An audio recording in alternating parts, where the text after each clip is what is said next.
Welcome to Life Stories, where we bring you heartfelt tales of courage, love, and redemption.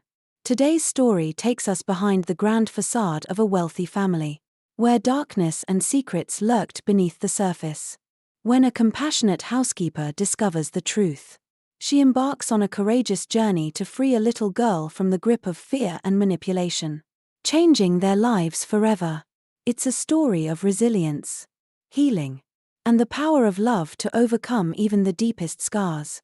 Don't forget to like, subscribe, and hit the notification bell to join us as we begin today's powerful story. The doors of Hillside Manor stood tall and imposing, casting long shadows across the manicured lawn as the afternoon sun dipped lower in the sky. I adjusted my apron, smoothing out invisible wrinkles as my heart pounded. At 28, I had worked in many homes, but this was unlike any other. The grandeur, the silence, it was a world far removed from my modest upbringing.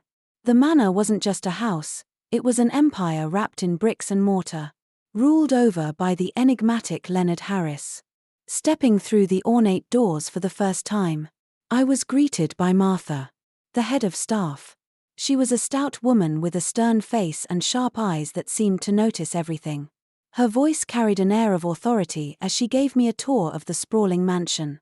Every corner of the house was meticulously maintained, yet it felt lifeless. The heavy drapes, antique furniture, and cold marble floors created an atmosphere that was more museum than home. "This isn't the kind of place where mistakes are tolerated," Martha warned, her voice a mix of caution and weary experience. "Mr. Harris is demanding. He expects everything to be perfect. Just keep to your duties. Stay out of trouble, and you'll be fine." I nodded silently, taking in her words. As we moved through the hallways, I couldn't help but notice the family portraits lining the walls. They depicted Leonard, his wife Claire, and their two children, Alex and Isabel. What struck me most was the absence of smiles. Each face, though perfect in its symmetry, was void of warmth. Isabel, in particular, caught my attention, a small girl with wide, sorrowful eyes that seemed to pierce through the gilded frame. "Who looks after the children?" I asked, trying to sound casual. Martha hesitated, her voice lowering. "Alex is grown and lives away. Mrs. Harris is always busy with her charity events. Isabel," she paused, choosing her words carefully, "she spends most of her time in her room." The way Martha spoke about Isabel left an unsettling impression. It was as though the child existed in the shadows, unseen and unheard. As I began my first day of work, the routine was clear but exhausting. Polishing the grand staircase, dusting endless shelves of books, and scrubbing floors that already gleamed, it all felt monotonous. Yet beneath the surface of this routine, I couldn't shake the sense that something was wrong. The mansion was too quiet, its silence oppressive, and the other staff members moved like ghosts, their eyes averted, their voices hushed. While dusting near the second-floor bedrooms, I caught my first glimpse of Isabel. She was sitting by a large bay window, her tiny figure illuminated by the late afternoon light. A book rested in her lap, though she didn't seem to be reading it. Instead, her gaze was fixed on the garden below, her expression distant. "Hello, Isabel," I greeted softly, offering a smile. She turned her head slowly, her large eyes meeting mine. There was no fear in her gaze, but neither was there curiosity. She simply looked at me, as though deciding whether I was worth acknowledging. After a moment, she returned her attention to the window without a word. "If you need anything, you can let me know," I added, though I knew she wouldn't respond. Her silence lingered in my mind for the rest of the day. It wasn't the shyness of a child meeting someone new. It was something deeper, as though she had learned to make herself invisible. That evening, as the house settled into its usual stillness, I couldn't stop thinking about Isabel. Over dinner, I observed the family dynamics, or rather, the lack of them. Claire floated into the dining room, elegant as a magazine cover, her phone glued to her ear. She didn't even glance at Isabel, who sat quietly at the table, pushing her food around on her plate. When Claire finally spoke, it was a passing remark as she headed out the door. "Don't forget to go to bed early, Isabel," she said without looking back. The girl didn't reply. Instead, her shoulders hunched slightly, her small frame seeming to shrink into itself. Later, as I cleaned up in the kitchen, I couldn't help but voice my concerns to Martha. "Isabel seems so lonely. Does anyone spend time with her?" Martha's reaction was immediate, her spoon pausing mid-stir in the pot. "It's not your place to worry about that," she said firmly, though her tone softened. "Just do your job and stay out of trouble. This house, it has its secrets." That night, lying in my small room in the staff quarters, I couldn't sleep. Martha's words replayed in my mind, but it was the image of Isabel that lingered most. The sadness in her eyes, the silence in her presence, it all felt wrong. Then I heard it. Soft, almost imperceptible at first, but unmistakable, the sound of muffled sobs. My heart clenched. The crying was faint but steady, echoing through the stillness of the night. I sat up in bed, straining to hear. It was coming from the direction of Isabel's room. For a moment, I was frozen, torn between caution and concern. Martha's warning echoed in my mind, "Don't get involved where you don't belong." But the sobs didn't stop, and each one seemed to pierce deeper into my chest. It wasn't the cry of a child waking from a nightmare. It was the cry of someone who had been carrying a heavy burden for far too long. I told myself to stay put, to mind my own business. But something inside me couldn't let it go. I slipped out of bed and tiptoed down the dark hallway, the faint cries growing louder with each step.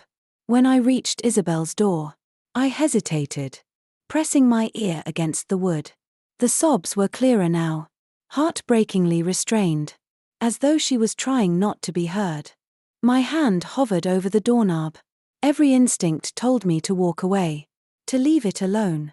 But my heart screamed otherwise. Isabel's pain was palpable, and I couldn't ignore it. Finally, I stepped back. I wasn't ready to confront what lay beyond that door. Not yet. Instead, I returned to my room, the sound of her cries following me like a shadow. I lay awake for hours, my mind swirling with questions. What was making her so sad? And why did no one seem to notice or care? The next morning, the mansion awoke to its usual routine, but I felt different. Isabel didn't come down for breakfast, and her absence weighed heavily on me. I busied myself with cleaning, but my thoughts were consumed by her. I resolved to reach out to her, to break through the wall of silence that surrounded her. No child should carry such sadness alone. Little did I know, my decision to get involved would set off a chain of events that would change everything. The day after I heard Isabel's cries, I went about my tasks with a heightened awareness of the mansion's oppressive atmosphere. Hillside Manor felt like a house of secrets, and I couldn't shake the thought that the little girl in her room carried the heaviest burden of all. The staff moved with mechanical efficiency, their faces betraying nothing. Yet, I couldn't help but notice the way some of them avoided Isabel's room or how their conversations trailed off when Leonard entered the room. Later that afternoon, I found myself cleaning the second-floor hallway near Isabel's room. I hesitated, glancing at her door. For a moment, I debated whether to knock. Before I could make up my mind, the door opened slightly, and there she was, small and fragile, her wide eyes peering out like a frightened animal. "Hello again, Isabel," I said gently, careful not to startle her. She didn't say anything, but she didn't close the door either. I took that as a sign and crouched down to her level. "Do you like to read?" I asked, nodding toward the book she clutched to her chest. She nodded but still didn't speak. "What's your favorite story?" I ventured, hoping to draw her out. After a long pause, she whispered, "I like stories about princesses." Her voice was so soft I almost didn't catch it. But the mere fact that she had spoken felt like a breakthrough. I smiled. Princess stories are some of my favorites too. You know, in every story, the princess is brave. Even when things seem scary, she finds a way to make things better. Isabel didn't respond, but she held my gaze for a moment longer than I expected before retreating into her room and quietly closing the door. It wasn't much, but it was a start. That evening, I found myself in the kitchen again with Martha. She had just finished tidying up for the night and was sipping tea at the counter. I hesitated but decided to share what was on my mind. Martha, I began carefully. I spoke to Isabel today. She seems so scared. Do you know what's going on with her?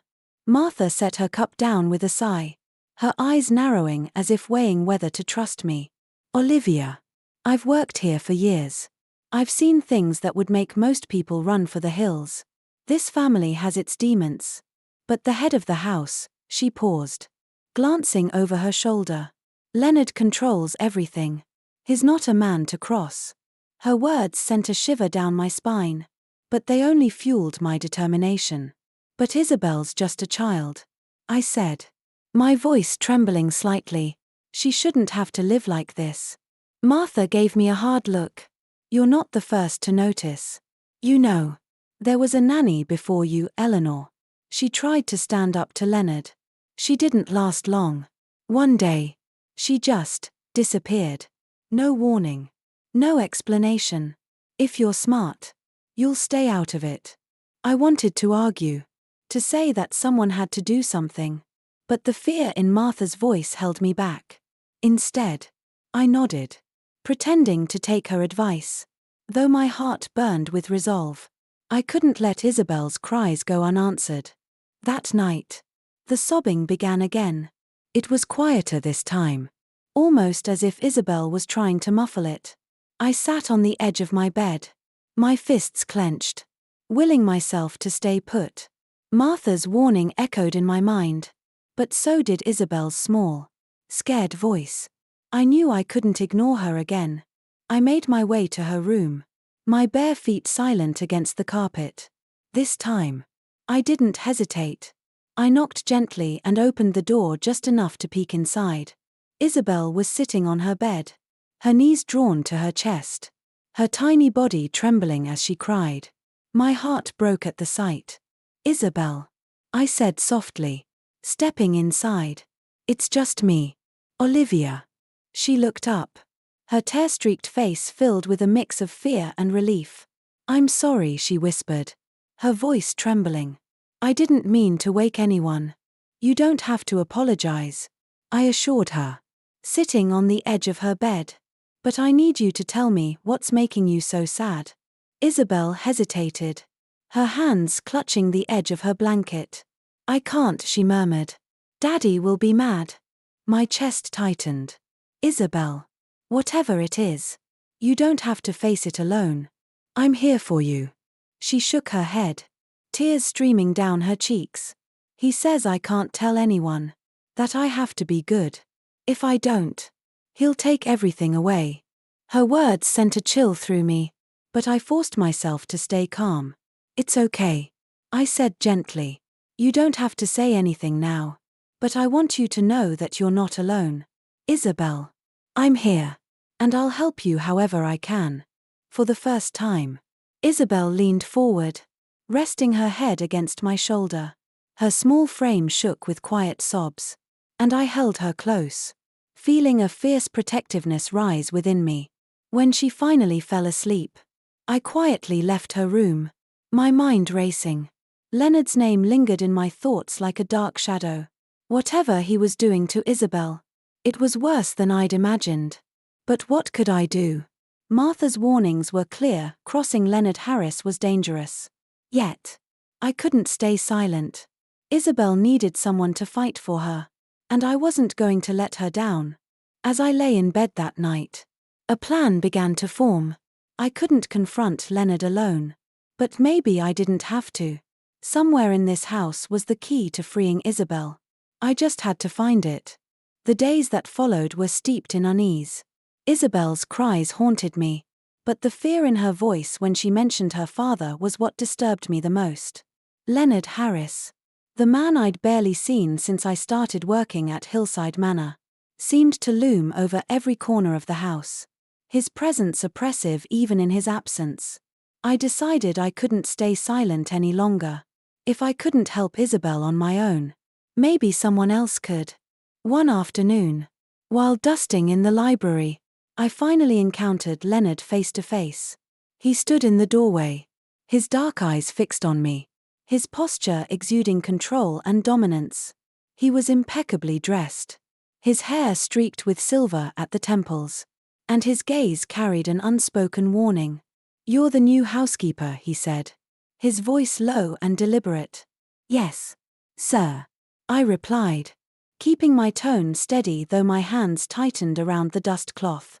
He stepped further into the room, his movements slow and deliberate, like a predator assessing its prey. "You've been here for a few weeks now. Settling in well, I presume?" "Yes, sir," I repeated, my heart pounding. The air felt thick, as though every word carried an unspoken weight. Leonard's gaze lingered on me for a moment longer before he nodded, satisfied, and walked out. As he left, I exhaled a breath I hadn't realized I was holding. There was no outright threat in his words, but the tension he radiated was enough to keep anyone in line. It was clear why the staff moved so cautiously around him. That evening, I found Martha in the kitchen again. She was slicing vegetables with the same precision she applied to everything in the house. But her usual stern demeanor seemed softer when she glanced at me. "Martha," I began hesitantly, "what do you know about Eleanor Brown, the nanny who worked here before me?" Martha froze for a moment, her knife hovering over the cutting board. "Why are you asking about Eleanor?" she asked, her tone cautious. I've noticed things about Isabel," I admitted, choosing my words carefully. "She's so scared. Martha, I think Leonard is hurting her." Martha's expression darkened, and she set the knife down with a deliberate motion. "Listen to me, Olivia. Eleanor cared about that little girl more than anyone else in this house. She tried to stand up to Leonard, tried to protect Isabel. And do you know where it got her? Fired. Without warning. And from what I've heard, she couldn't even find work afterward. Leonard made sure of that." I leaned against the counter, the weight of Martha's words sinking in. But she was just trying to help. "Trying to help in this house is dangerous," Martha said, her voice hard. "You don't understand the kind of man Leonard is. He doesn't just control people, he destroys them."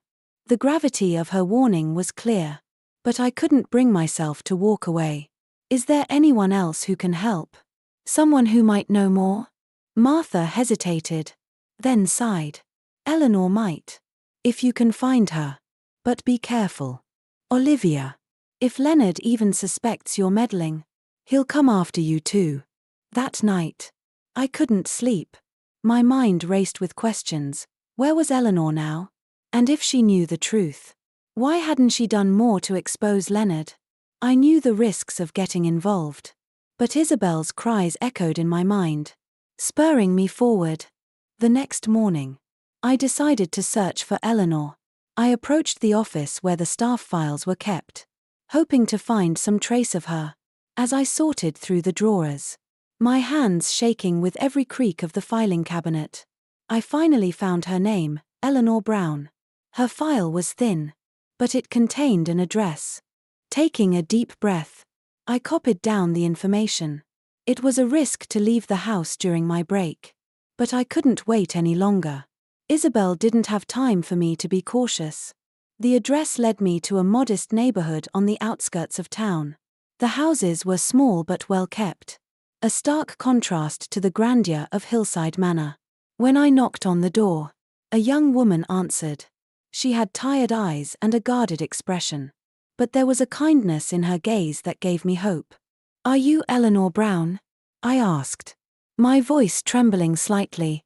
"Yes," she replied cautiously. "Who's asking?" "My name is Olivia. I work at Hillside Manor," I explained. I'm here because of Isabel. I think she's in trouble. And I heard you might know something. Eleanor's expression shifted from guarded to pained. And she stepped aside, motioning for me to enter. Her small living room was cozy, filled with books and framed photos. A stark contrast to the cold perfection of the Harris mansion. Isabel, she said softly as we sat down. How is she? She's scared. I admitted. She cries every night. And she won't tell me why. But I think Leonard is hurting her. Eleanor's eyes filled with tears. And she took a shaky breath. I tried to protect her, she said. Her voice breaking.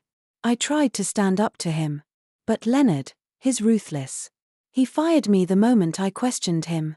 And he made sure I couldn't find work anywhere else. I've been terrified to speak out. But if Isabel is still suffering, then I can't stay silent. Her words confirmed what I had suspected. But hearing them out loud made it all the more real. Leonard wasn't just controlling, he was dangerous. And now, I had a choice to make: walk away, like so many others had, or find a way to stop him. As I left Eleanor's house that evening, the weight of the truth pressed heavily on my shoulders. Isabel's cries weren't just the cries of a lonely child, they were the cries of someone trapped in a nightmare. And I knew, without a doubt, that I couldn't leave her there. Returning to Hillside Manor that evening, I felt a strange mix of fear and determination. The weight of Eleanor's revelations was heavy, but it gave me clarity. Isabel's cries were no longer just the sound of a lonely child, they were the cries of a girl trapped in a life she couldn't escape. I knew Leonard Harris was dangerous. But I also knew I couldn't fight him alone. Isabel needed allies. And I had one idea of where to start: her brother, Alex Harris. Alex had been at the manor for a few days.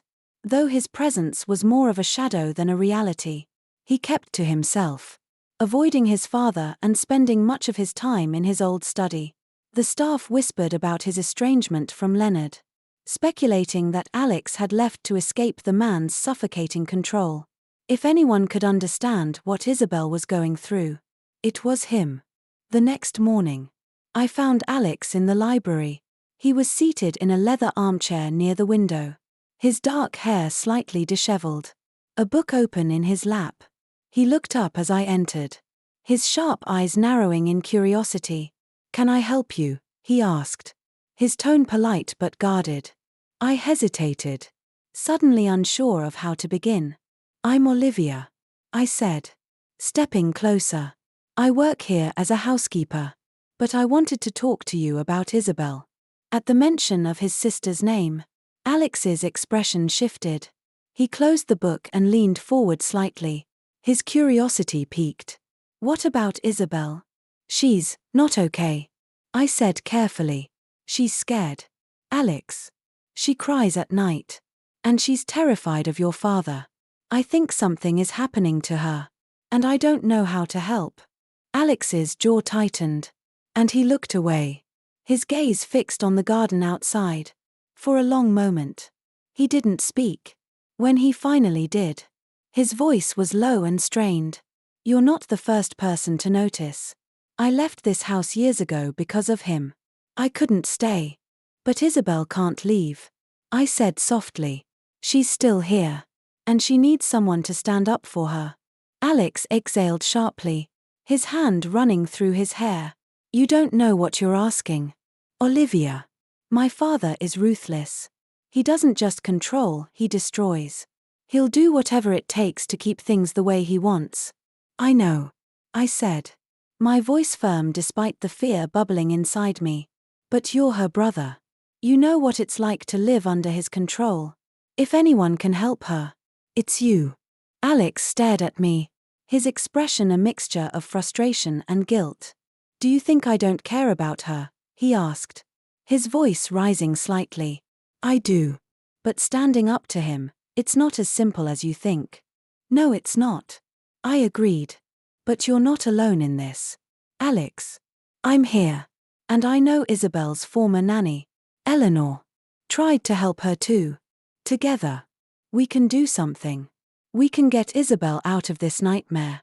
For a moment, Alex looked as though he might argue. But then his shoulders slumped. And he nodded. "All right," he said quietly. "What do you need me to do?" Relief washed over me, and I sat down across from him. "We need evidence," I said. "Something to prove what Leonard is doing to Isabel and to your family. Eleanor told me about his manipulation. But we need something tangible." Alex nodded slowly. "My father has a study where he keeps his most private documents. If he's hiding anything, it'll be there." I swallowed hard, knowing how dangerous it would be to search Leonard's study. But it was our best chance. "When can we get in?" "Tonight," Alex said decisively. "He has a business meeting in the city. He won't be back until late." That evening, as the house fell into its usual eerie silence, Alex and I waited for the right moment. Once we were certain Leonard had left, we crept through the darkened hallways toward his study. My heart pounded in my chest as Alex unlocked the door with a spare key he had found in the housekeeper's closet. The study was exactly as I had imagined: dark wood paneling, shelves lined with leather-bound books, and a massive oak desk dominating the room. The air was thick with the scent of leather and cigars, and the atmosphere was suffocating, as though the room itself carried the weight of Leonard's control. "We need to be quick," Alex whispered, heading straight for the desk. He began rifling through drawers while I searched the shelves and cabinets. Every creak of the floorboards made my heart leap, but I forced myself to focus. After what felt like an eternity, Alex held up a folder. "I think I've got something," he said, his voice barely audible. I hurried over, and he opened the folder to reveal a series of documents, financial records, offshore accounts, and contracts that reeked of fraud. It was clear Leonard's empire wasn't as legitimate as he wanted the world to believe. But it wasn't just financial corruption we found. In a smaller drawer, hidden beneath a false bottom, we discovered a stack of letters written in a child's shaky handwriting. My stomach churned as I read the first one. "Mommy doesn't love me. She doesn't care about me. Only Daddy loves me. I have to be good for Daddy." The letters were filled with similar phrases, each more heartbreaking than the last. It was clear these were the lies Leonard had forced Isabel to write, twisting her mind and isolating her from her mother. Alex's hands trembled as he read the letters. "This is it," he said, his voice tight with emotion. "This is what we need." We quickly gathered the evidence and left the study, locking the door behind us. As we returned to the safety of the servants' quarters, I felt a flicker of hope. We had what we needed to expose Leonard Harris. But deep down, I knew this was only the beginning. Leonard wouldn't go down without a fight, and the most dangerous part of our journey was still ahead. The next morning dawned grey, the clouds hanging low over Hillside Manor as if reflecting the weight of the secrets now unearthed. Alex and I reviewed the documents and Isabel's letters, our determination growing with each heartbreaking phrase we read. But we both knew that evidence alone wouldn't be enough. Leonard's power and influence reached far beyond the walls of the mansion.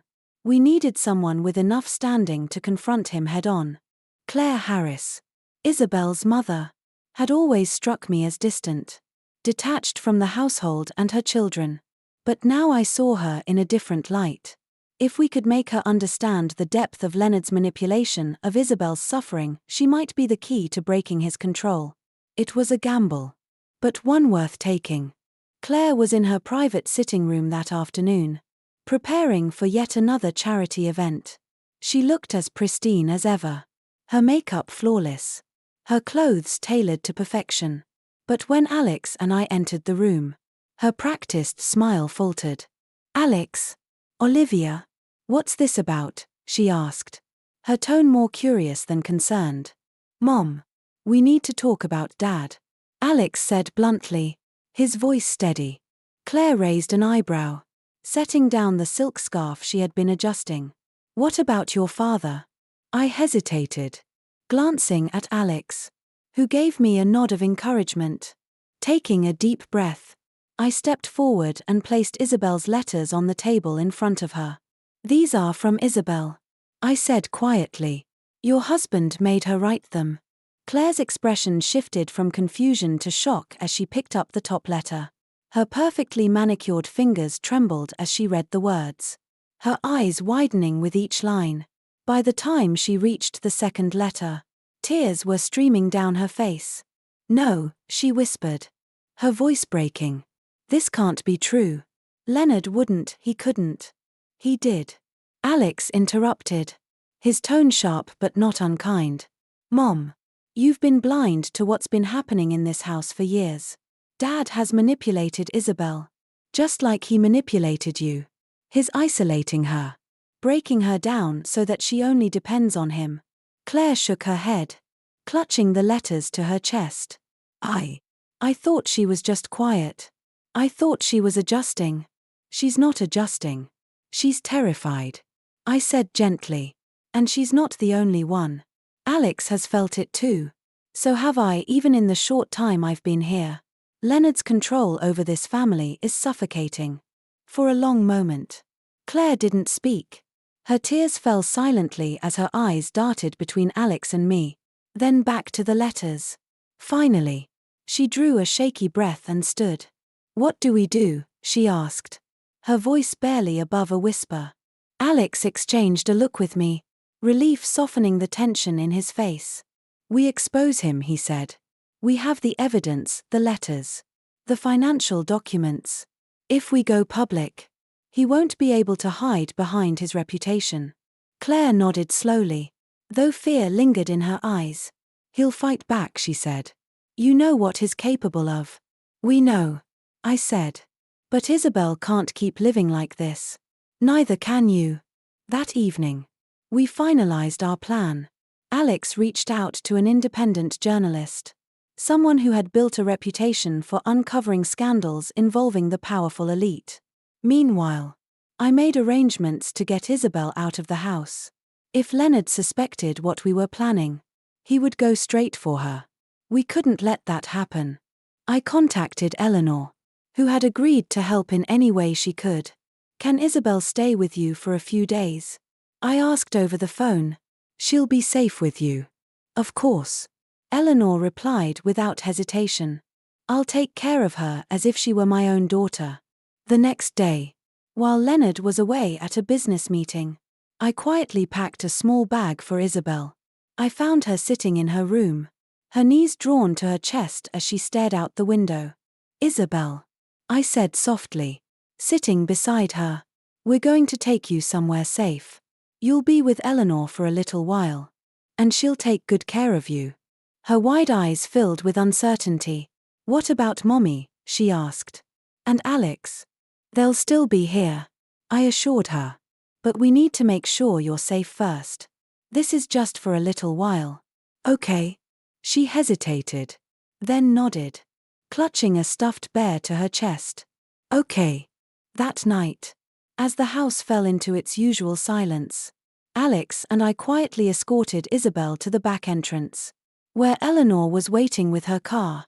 Isabel hugged me tightly before climbing into the passenger seat, her small frame trembling. "You'll be okay," I whispered, smoothing her hair. "We'll fix this. I promise." Eleanor gave me a reassuring nod before driving away. As the car disappeared into the night, I felt a pang of both relief and fear. Isabel was safe, for now. But Leonard wouldn't let her go easily. The following morning, the story broke in the media. The journalist Alex had published a scathing exposé detailing Leonard's financial corruption and the emotional abuse he had inflicted on Isabel. The headline alone was enough to shatter the illusion of the perfect Harris family, the dark secrets of Hillside Manor, power, abuse, and betrayal. The fallout was immediate. Leonard's business associates began distancing themselves, and the staff at the mansion whispered in hushed tones as the phone rang off the hook with calls from reporters. But Leonard was no ordinary man, he wouldn't take this lying down. By the time he returned to the manor, his fury was palpable. The moment he stepped through the doors, the air seemed to vibrate with his rage. His eyes, cold and piercing, swept over the staff before landing on me. "Where is she?" he demanded, his voice a low growl. I stood my ground, my heart pounding. She's safe. Leonard's lips curled into a cruel smile. Do you really think you can win this? Olivia, do you have any idea who you're dealing with? Yes, I said, my voice steady. I'm dealing with a man who has lost everything. For the first time. Leonard faltered. The control he had wielded so effortlessly was slipping. And he knew it. But the battle was far from over. The atmosphere at Hillside Manor was electric with tension the day after the exposé broke. Leonard Harris, the once untouchable patriarch, was no longer invincible. The media swarmed like bees, relentless in their pursuit of more dirt on the man who had spent decades crafting a flawless public image. But while the world outside began to see the cracks in Leonard's empire, the battle inside the house was far from over. Claire, Alex, and I gathered in the sitting room, going over our next steps. Isabel was safe with Eleanor, but we knew Leonard would stop at nothing to regain control. His power was waning, but his pride made him dangerous. What do we do if he comes for Isabel? Claire asked, her voice tinged with fear as she paced the room. We stand our ground, Alex said firmly, his eyes dark with determination. He has nothing left to leverage against us. Mom, the evidence is out there. The public knows what is done. But Leonard doesn't care about public opinion. I added. He's the kind of man who fights until there's nothing left. We have to be ready for whatever he throws at us. Before Claire could respond, the front doors slammed open with a deafening bang. The sound echoed through the house, sending a chill down my spine. Leonard had returned. His footsteps were heavy and deliberate as he stormed into the sitting room. His face was a mask of fury, his jaw clenched so tightly it looked as if it might shatter. For a moment, no one moved. The room seemed to hold its breath, waiting for the explosion. Where is she? Leonard demanded, his voice low and venomous. Claire squared her shoulders and stepped forward, placing herself between Leonard and the rest of us. She's not here, she said, her voice steady despite the tension in her frame. And you'll never see her again. Leonard's eyes narrowed, his lips curling into a sneer. You think you can keep her from me? You're delusional. Claire, Isabel is my daughter. She belongs to me. No. Leonard. Alex interjected, stepping up beside his mother. Isabel isn't your property. She's a child. A human being. And she deserves better than this. Leonard turned his cold gaze on Alex, his expression shifting to one of bitter amusement. So, the prodigal son finally found his voice. Tell me, Alex, what do you think you're going to accomplish here? You've always been weak. Running away from this family was the only thing you were ever good at. Alex didn't flinch. I ran because of you, he said, his voice calm but unwavering. But I'm not running anymore. You've destroyed enough lives. Dad. It stops here. Leonard's sneer deepened, and he took a menacing step closer. You think you can stop me? You're a fool. Alex. Both of you, he said, glancing at Claire. You've let this girl, he spat, pointing at me, turn you against me. But I'm still the head of this family, and I'll remind you of what that means. Before anyone could respond, Leonard lunged for the table where the letters and financial documents lay. His hand reached out to grab the evidence. But Alex was faster. He intercepted his father, grabbing him by the arm and forcing him back.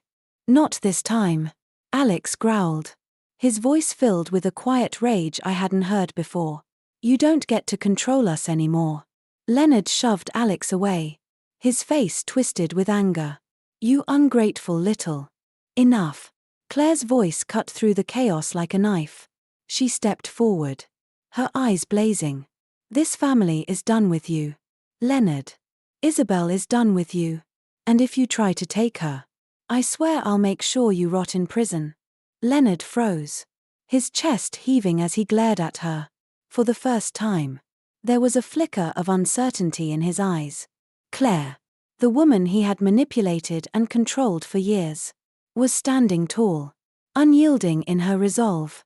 You're finished, she said, her voice quieter now but no less powerful. The world knows what you've done. You can't hide behind your money or your name anymore. It's over. The silence that followed was deafening. Leonard's gaze shifted between us, his expression unreadable. Then, without another word, he turned and stormed out of the room. The sound of the front doors slamming shut was both a relief and a reminder that the fight wasn't truly over. That night, the house felt eerily calm. Claire, Alex, and I sat together in the sitting room, each lost in our own thoughts. The weight of the confrontation lingered, but so did a sense of victory. For the first time, Leonard hadn't won. He hadn't been able to bully or manipulate his way out of the truth. "What happens now?" Claire asked, breaking the silence. "We keep going," Alex said. "We make sure he can't hurt Isabel or anyone else ever again." I nodded. "The journalist is already working on a follow-up. The financial crimes alone will ruin him. But Isabel's story, that's what will really make people see him for what he is." Claire sighed, her shoulders sagging as the tension began to leave her body. "I just want her to be safe," she said softly. "That's all that matters." "She will be," Alex assured her. "We'll make sure of it." As I looked at the two of them, I felt a glimmer of hope. This family had been fractured, but now it was beginning to heal. Leonard's shadow was still there, looming on the edges, but it was fading. And with every step we took, we were moving closer to the light. The next morning brought a sense of tentative calm. Hillside Manor, though still wrapped in its heavy grandeur, felt less suffocating. For the first time since arriving, I felt like the air wasn't pressing down on me, though the knowledge of Leonard's unpredictability kept my nerves sharp. He hadn't returned after storming out the previous evening, but none of us believed for a second that he was finished. The breakfast table was unusually quiet. Claire sipped her tea, her gaze fixed somewhere beyond the ornate window panes. Alex flipped through a newspaper, his brow furrowed as he read the latest headlines. Even the staff moved cautiously, their usual efficient pace slowed by an unspoken awareness of the tension still simmering beneath the surface. "Have you heard from Isabel?" Claire asked suddenly, breaking the silence. "Yes," I replied. "She's safe with Eleanor. She misses you, though." Claire nodded, her lips pressing into a thin line. "We'll bring her home soon," she said, though her voice wavered slightly. "As soon as we're sure it's safe." "We're getting closer," Alex said, setting down the newspaper. "The journalist is preparing another piece. It'll go into greater detail about Dad's financial crimes. Once that's out, he won't have anywhere to hide." "And Isabel's letters?" Claire asked, her gaze shifting to me. "They're being preserved as evidence," I explained. "The journalist thinks they'll have the biggest impact when paired with Eleanor's testimony." The mention of Eleanor seemed to comfort Claire, but the faint worry lines on her face remained. "I just hope we're doing enough," she murmured. "You are," Alex said firmly. "For the first time. You're fighting back. That's more than enough." Later that day, as I dusted the library shelves, I caught sight of Alex standing near the large bay window. His phone was pressed to his ear, and his expression was a mix of anger and frustration. "What do you mean he's trying to block it?" I heard him say, his voice low but tense. "He doesn't have that kind of influence anymore." He listened for a moment before nodding sharply. "All right. Just keep me updated." As he ended the call, I approached cautiously. "Is everything okay?" Alex sighed, running a hand through his hair. "Dad's already trying to stop the next article. He's calling in favors, leaning on old connections. He knows if that piece gets published, it's over for him." "Can he stop it?" I asked, my stomach tightening. Alex shook his head. "Not entirely. The journalist works for an independent outlet, they don't bow to pressure. But it could delay things." I frowned, the flicker of hope from earlier dimming. Leonard was like a cornered animal, wounded but still dangerous. "We need to be careful," I said. "If he's desperate, he'll be even more unpredictable." Alex nodded, his expression grim. You're right. We can't underestimate him. That evening, as the staff began to retire to their quarters, a commotion erupted at the front of the house. Alex and I exchanged a glance before hurrying to the entryway, where we found Leonard standing in the grand foyer, flanked by two men in suits. His face was a mask of cold determination, and his piercing gaze swept over us like a hawk. Where is she? Leonard demanded, his voice echoing through the cavernous space. She's not here, Alex said, stepping in front of me. His tone was calm but firm, a stark contrast to Leonard's seething anger. Leonard's eyes narrowed. You think you can hide her from me? She's my daughter. I have every right to know where she is. You lost that right the moment you started hurting her. Alex shot back. You don't deserve to be anywhere near her.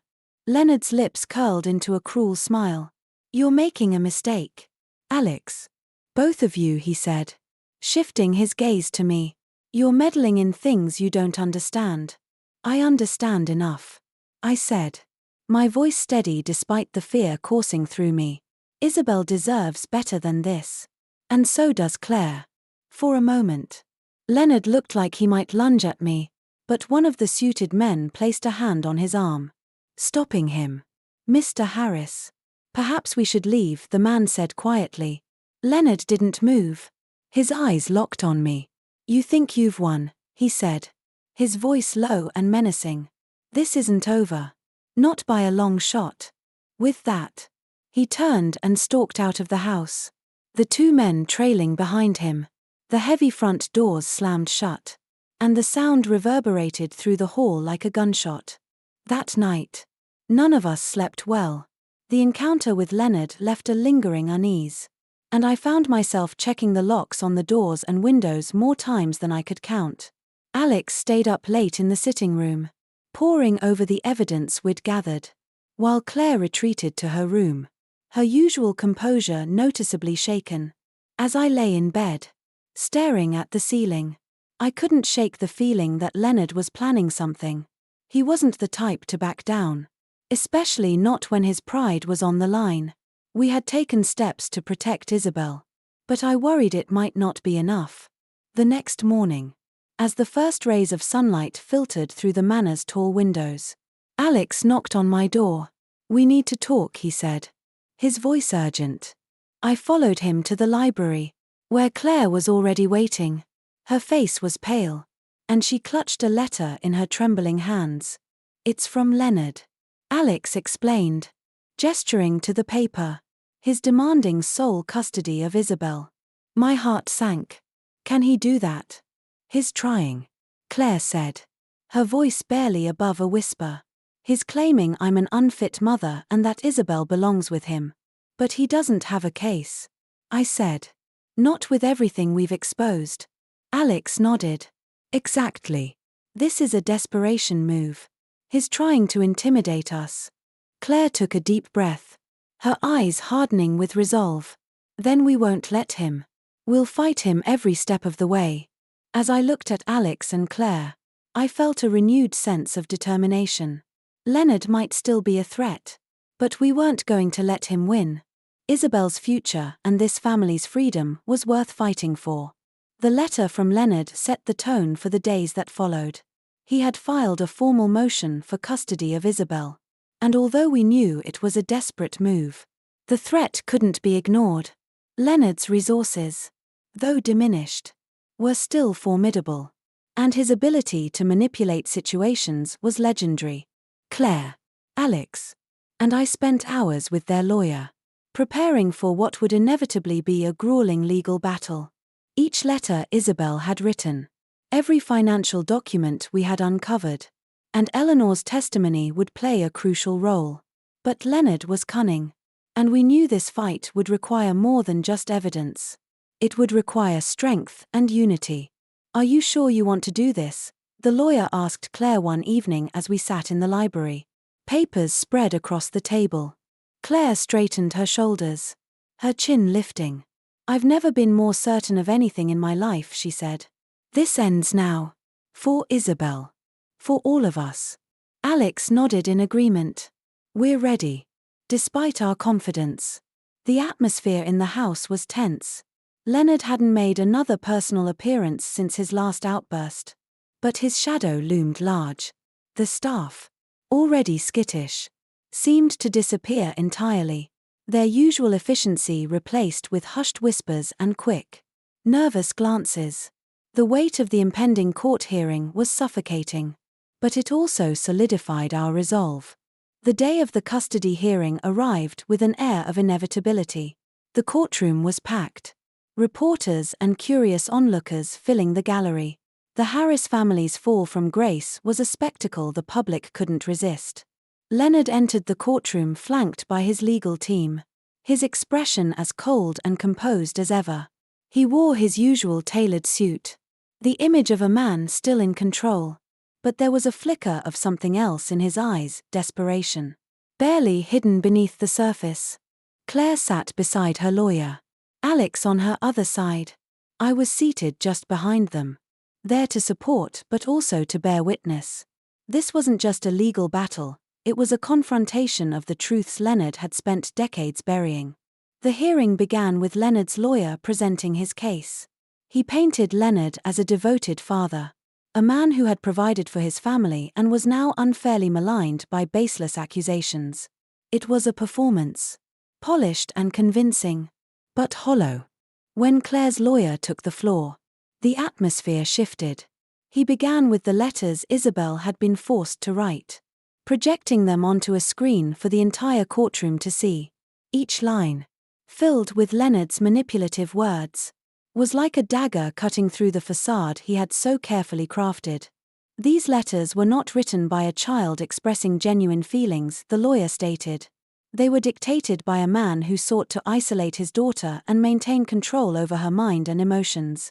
This is not love. This is abuse. Leonard's jaw tightened. But he remained silent.